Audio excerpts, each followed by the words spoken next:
నెల్లూరు నగరంలోని ములుగుడు బస్టాండ్ వద్ద 50 లక్షల రూపాయలతో నిర్మించబోవు ఆజాద్ సెంటర్లో ఐలాండ్కు నగర శాసనసభ్యులు డాక్టర్ పి అనిల్ కుమార్ బుధవారం శంకుస్థాపన చేశారు. ఈ సందర్భంగా ఆయన మీడియాతో మాట్లాడారు. ఐలాండ్ జంక్షన్ అభివృద్ధితో పాటు ఐలాండ్కు కలిసే 5 రోడ్లను వేస్తామని, అలాగే ములుగుడు బస్టాండులో మౌలిక వసతులు కల్పించే విధంగా చర్యలు తీసుకుంటున్నామని చెప్పారు. నగరాభివృద్ధిపై ప్రతిపక్షాలు నోటికొచ్చినట్లు మాట్లాడడం సరికాదని, నేను అభివృద్ధి మీద చర్చకు సిద్ధమని, మీరు సిద్ధమా అంటూ సవాల్ విసిరారు. అనంతరం స్థానికులు పలు సమస్యలను ఆయన దృష్టికి తీసుకువచ్చారు. ఈ కార్యక్రమంలో deputy mayor MD Khaleel Ahmed, కార్పొరేటర్లు వేలూరు మహేష్, పోట్లూరి రామకృష్ణ ఆచారి, మొగలపల్లి కామాక్షిదేవి, వైసీపీ నాయకులు వందవాసి రంగా, కార్యకర్తలు తదితరులు పాల్గొన్నారు.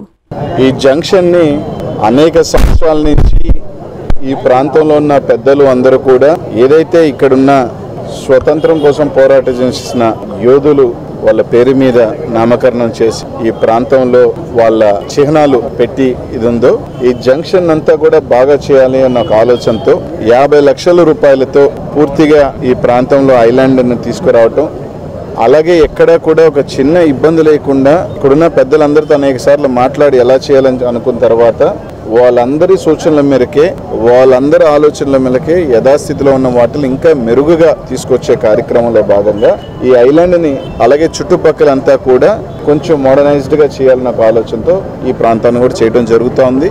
అలాగే దీనికి సంబంధించిన లీడింగ్ రోడ్స్ 4 రోడ్లు, చిన్న బజార్ రోడ్డు ఏదైతే ఉందో ఈ 5 రోడ్స్ను కూడా తొందరలో టెండర్స్ పిలిచి మొత్తం కూడా రోడ్స్ అంతా కూడా మళ్ళీ నీట్గా కూడా వేయటం జరుగుతుంది. సో ఈ ఐలాండ్కి లీడింగ్ రోడ్స్ అన్నీ కూడా ఒకటి ములుగుడు బస్టాండ్ ఆ జంక్షన్కి వెళ్ళేది కానీ, ఇటు నుంచి బీడీ కాలేజ్కి కనెక్టింగ్ రోడ్ కానీ, గుప్తా పార్క్ కనెక్టింగ్ రోడ్ కానీ, సిరికి వెళ్ళే అర్చనా సెంటర్కి వెళ్ళే రోడ్ కానీ, చిన్న బజార్ ఈ 5 రోడ్స్ను కూడా తొందరలో టెండర్స్ పిలిచి దీంతో పాటు ప్యారలల్ గానే మొత్తం కూడా ఏరియా అంతా కూడా బాగా చేయడం జరుగుతుంది. ఇది దీంతో పాటు ఆ ములుగుడుకు సంబంధించిన బస్ స్టాండ్ ఏదైతే ఉందో దాన్ని కూడా కొంచెం నీట్గా ప్రజలు కూర్చొని మంచినీళ్ళ సదుపాయం దగ్గర నుంచి అన్ని కూడా దాన్ని కూడా కొంచెం నీట్గా చేయమన్నాం, దాన్ని కూడా చేయడం జరుగుతుంది. సో ప్రతి ప్రాంతాన్ని కూడా పరిశీలించి ఈరోజు చేసే కార్యక్రమాలు, అభివృద్ధి చేసే కార్యక్రమాలు ఈరోజు ఈ పార్టీ ఈ ప్రభుత్వం తీసుకుంది. ఈరోజు గ్రీనరీ తీసుకున్నా కూడా నెల్లూరు నగరంలోకి వచ్చిన తర్వాత దాదాపు మేము వేసిన దాదాపు 8,000 చెట్లు నాటితే అన్ని 15 ఫీట్ అన్ని బ్రతకాలి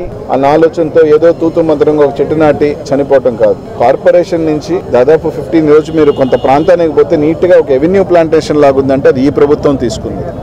పార్క్స్ కానీ సో మ్యాక్సిమం గ్రీనరీని పెంచుతూ ఎక్కడికెక్కడికి ఐలాండ్స్ని బాగు చేసుకునే కార్యక్రమం ఈ ప్రభుత్వం తీసుకుంటుంది, ఈ ప్రభుత్వం చేస్తుంది. తొందరలోనే నెల్లూరు నగరానికి సంబంధించిన డివైడర్స్ అన్నీ కూడా ఒక యూనిఫార్మిటీ తీసుకురావాలి. ప్రతి డివైడర్ ఎక్కడైతే ఉన్నాయో అక్కడంతా చెట్లంతా కూడా యూనిఫార్మిటీ కింద కూడా డెవలప్ చేయడం జరుగుతుంది. ఆ చేపల మార్కెట్ పక్కన మనం కట్టిన నాణ్యంగా కట్టిన షాప్స్ రోడ్లో నిల్చుకొని అమ్ముకుంటున్నారు.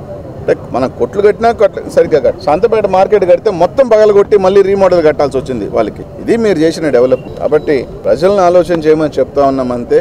మీటింగ్ పెట్టి 2 రోజులు నేను ఉంటా, ఇంకో రోజు ఉండను ఇలానే కాదు.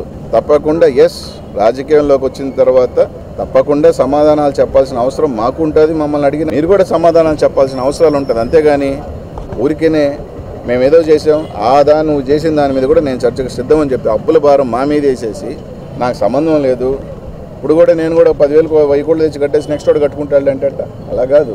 నువ్వంటే ఎప్పుడు ఉంటావో తెలీదు, మేము ఏడే ఉండాలా, ఇక్కడే నెల్లూరు నగరంలోనే 20 సంవత్సరాలు రాజకీయాలు చేయాలా, ప్రజలకు సమాధానాలు చెప్పుకోవాల్సిన అవసరం ఉంది. నీలాగా వ్యాపారస్తులు కాదు ఇక్కడ ఎవరని చెప్పి తెలియజేస్తాం.